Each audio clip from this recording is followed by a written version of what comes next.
সুনানে আবু দাউদে এসেছে হজরতে আবু হুরায়রা রাদিয়াল্লাহু তাআলা আনহু থেকে হাদিসে মুবারকানে রওয়ায়াত, আবার হজরত ইবনে আব্বাস রাদিয়াল্লাহু তাআলা আনহু থেকেও হাদিসে মুবারকানে রওয়ায়াত, যেই পুরুষ নারীদের মতো করে সাজগোজ করে ওই পুরুষের উপর আল্লাহর রসুলের লানত রয়েছে। নাউযুবিল্লাহি মিন যালিক।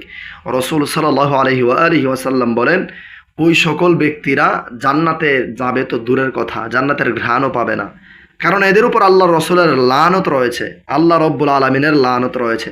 আল্লাহ রব্বুল আলমিন সৃষ্টির শুরুতেই নারী পুরুষকে লিঙ্গের মাধ্যমে আলাদা করে দিয়েছে। নারী নারীর মতো, পুরুষ পুরুষের মতো। বাংলাদেশে 99% মুসলমানের দেশ, আবার বর্তমানে ইসলামী আন্দোলন, অনেক আন্দোলন চলছে, ইসলাম প্রতিষ্ঠার নামে অনেক কিছুই চলছে। যাই হোক, আলহামদুলিল্লাহ, আমরাও চাই ইসলাম প্রতিষ্ঠা হোক, তবে সঠিক ইসলাম প্রতিষ্ঠা হোক, আমরা এটা চাই।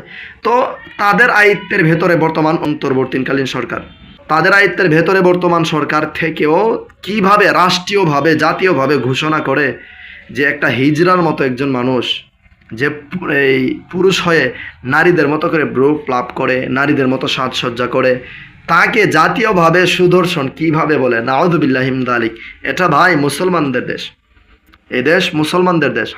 এখানে ইসলামের বাহিরে যে চলাফেরা করবে তাকে কিভাবে আপনারা অ্যালাউড করেন?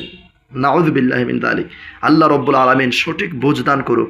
এই তার নাম কি, ডলফিন নাকি কি জানি, ডলফিন খান নাকি কি জানি, আমার নামটাও মুখ দিয়ে আসে না, এই নামটাও ইসলামিক নাম না, আল্লাহ মাফ করুক। তো ইসলামী ধারায় আল্লাহ রসুল সাল্লাল্লাহু আলাইহি ওয়াসাল্লামের দিকে তাকালে, আল্লাহ রসুলের হাদিসে মুবারকের দিকে তাকালে, সে সুদর্শন পুরুষ হবে তো দূরের কথা, সুদর্শন হিজড়াও হবে না। কোন দিক থেকে তাকে সুদর্শন মনে হয়?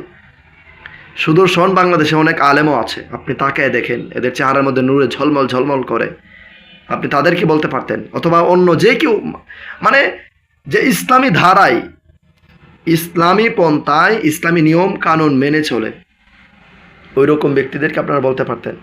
যে ইসলামী নিয়মের বাহিরে চলাফেরা করে, আল্লাহ রসুল সাল্লাল্লাহু আলাইহি ওয়াসাল্লামের হাদিসের অপব্যাখ্যার দিক দিয়ে চলাফেরা করে, তাকে আপনারা সুদর্শন বানিয়ে দিয়েছেন, তাও আবার রাষ্ট্রীয়ভাবে। আল্লাহ হেফাজত করুক। আসসালামু আলাইকুম।